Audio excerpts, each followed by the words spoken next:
This movie is based on a true incident. At the beginning of the story, we see a couple. The boy's name is Cameron, and the girl's name is Janice. Both of them arrive in a deserted forest at night in their car. Cameron removes a dead body from the car's trunk and buries it in the soil. Janice becomes very scared. Seeing her fear, Cameron tells her it was just an accident. You should forget about it. Cameron is actually a psychopathic man who keeps girls as slaves. After burying the body, Cameron takes Janice along as they search for their next target. A young girl named Colleen, who is beautiful and cheerful, asks them for a lift. Cameron agrees to give her a ride, and they drive off together. During the journey, they ask Colleen why she is traveling. She explains that she came to Oregon to surprise her friends, who are unaware of her visit. Hearing this, Cameron decides to make Colleen his next victim. Cameron then mentions a cave up ahead, describing it as a beautiful sight worth visiting. Trusting them, Colleen agrees to go. However, when they reach a suspiciously isolated spot, Cameron suddenly pulls out a knife, blindsides Colleen, and restrains her. He measures her body in broad daylight, then places her head in the wooden box, ensuring she cannot see or move. Confused and terrified, Colleen has no idea what is happening. Cameron forces her into the car and drives her to his house.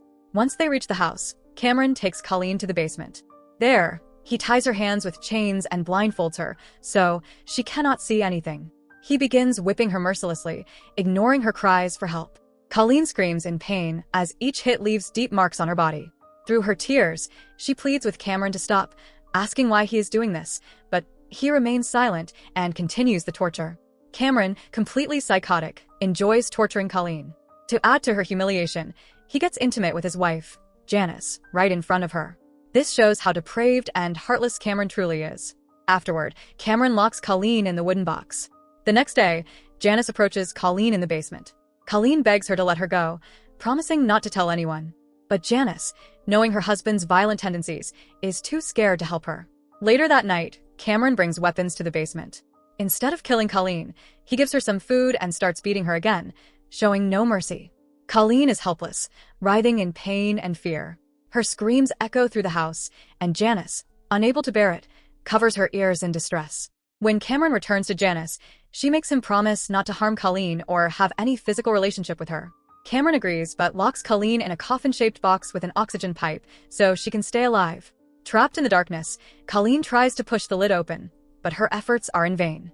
Overwhelmed by fear and helplessness, she cries and screams, missing her parents and longing for freedom. Meanwhile, Colleen's parents are desperately worried about her disappearance. They file a missing person report with the police, but no leads are found.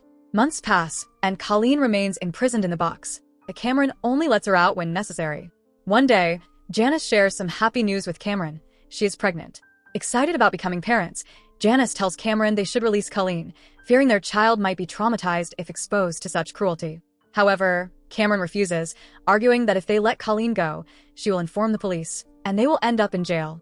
Determined to keep their secret, Cameron devises a plan and approaches Colleen. He tells her about his company, a fake organization that supposedly deals in buying and selling slaves. Cameron tells Colleen, "You are my slave, and the company knows about you. If you try to run away, the company will catch you and kill you." He adds, if a slave escapes, the company also kills their family members. Cameron manipulates Colleen with these false stories, creating a deep fear in her mind. To make his lies more convincing, he makes Colleen sign a fake document, making her believe that everything he says is true. He tells her, "You are safe here in my house, as long as you are a good slave and do as I say." Terrified and confused, Colleen begins to believe Cameron's words and agrees to follow his orders. Feeling confident that Colleen is now under his control, Cameron ties a leash around her neck, treating her like a dog. He tells her, "From now on, you will call me sir or master, and you must address Janice as madam. Whenever I say attention, you must stand with your hands raised." Colleen is forced to do all the household chores and is tortured daily. Every night, she is locked back in the same wooden box. Over a year passes, during which Janice gives birth to a baby girl. When Colleen sees the child, she feels a rare moment of happiness amidst her misery. Time moves on, and Colleen remains enslaved for 2 years.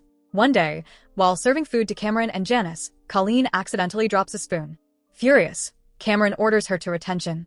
Colleen immediately stands with her hands raised, but Cameron lashes her with a whip, causing her to scream in pain. Janice, unable to bear the sight, retreats to her room, too scared to intervene.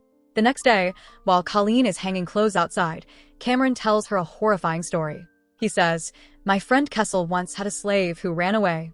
She thought she had escaped, but when she went to the police for help, she found out they were working with a company. She was caught, and her hands, legs, and thighs were cut off. She suffered for years before dying in agony." This fabricated tale was meant to instill more fear in Colleen and convince her that Cameron was her only protector. He warns her if you try to escape, the same will happen to you.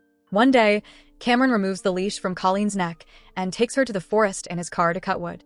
He tells her not to call him sir or master in front of others. While Cameron chops wood, Colleen carries the pieces. During their conversation, Colleen nervously asks, "Will I ever be able to go home?" Cameron replies, "The company doesn't trust slaves and won't let them leave, but I'll try." While cutting a tree, Cameron injures his leg and screams in pain. This gives Colleen a chance to escape, but she is so terrified of the consequences he described that she helps him instead. She takes him back home and dresses his wound. Seeing this, Janice becomes jealous and furious. She orders Colleen to stay away from Cameron, fearing that he might grow attached to her. That night, Janice warns Cameron to maintain his distance from Colleen, worried that she might replace her.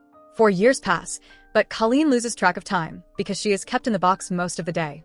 One day, she sees Janice's daughter, who has grown significantly. Colleen is shocked, realizing how much time has passed. One day, Cameron takes Janice and their daughter out, leaving Colleen locked in the wooden box. While locked inside, Colleen has terrifying nightmares. She prays, "God, I have never wronged anyone. Why is this happening to me?"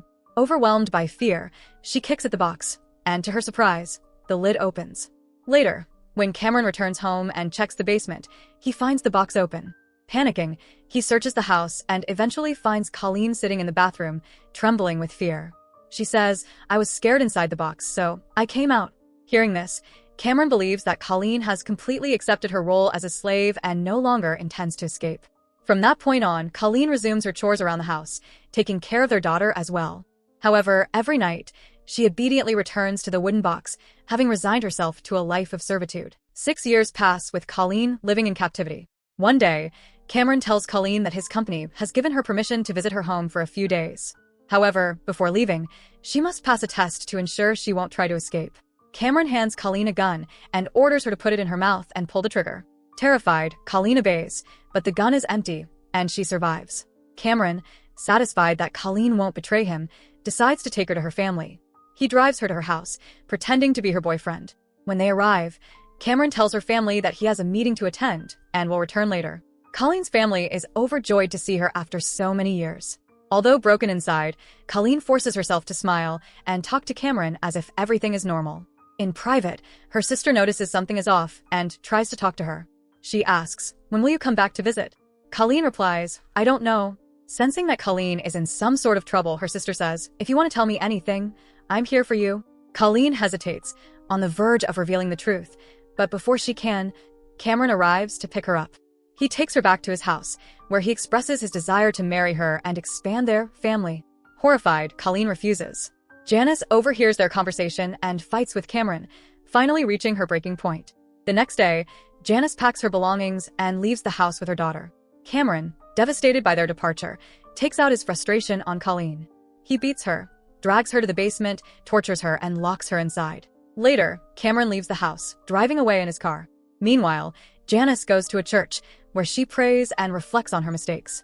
She realizes how wrong she was to support her husband's horrific actions and asks God for forgiveness. Filled with remorse, Janice returns to the house, unlocks the basement, and frees Colleen. Janice tells her, "Everything Cameron told you about the company and slaves was a lie. There is no company." She admits that before Colleen, they had enslaved another girl, but she tried to escape. When she did, Cameron killed her. Janice, not wanting the same fate for Colleen, decides to help her. She takes Colleen to a bus stop and encourages her to leave. Initially, Colleen hesitates, paralyzed by fear. Janice reassures her, giving her the courage to board the bus. Finally, Colleen leaves for her home. When Colleen arrives, she is overwhelmed with emotion and breaks down in tears as she reunites with her parents. After 7 long years, she is free, able to breathe without fear or oppression. Determined to seek justice, Colleen goes to the police and tells them everything about Cameron's crimes. The police arrest Cameron, and he is sentenced to life imprisonment. The movie ends with Colleen finally free, starting a new chapter of her life, free from the torment she endured for so many years. So that's it. Hope you enjoy the story. subscribe, and press the bell icon for more videos.